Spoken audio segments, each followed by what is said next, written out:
একটা কথা আপনার কাছে বলবো আজকে, মনের আশাটা বলার সুযোগ আজকে পাইলাম। কি আশা রে জিবরাইল?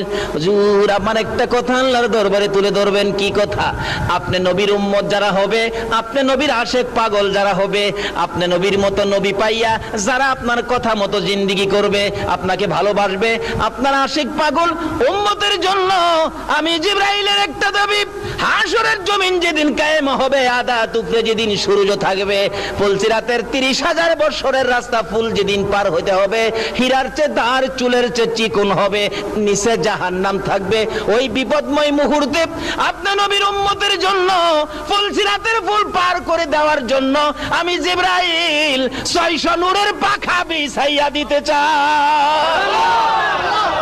আমার নবী বলেন, জিবরাইল রে, এত সুন্দর কথা আমার জন্য বললে, আমি তো আমার আল্লাহর কাছে বলবো।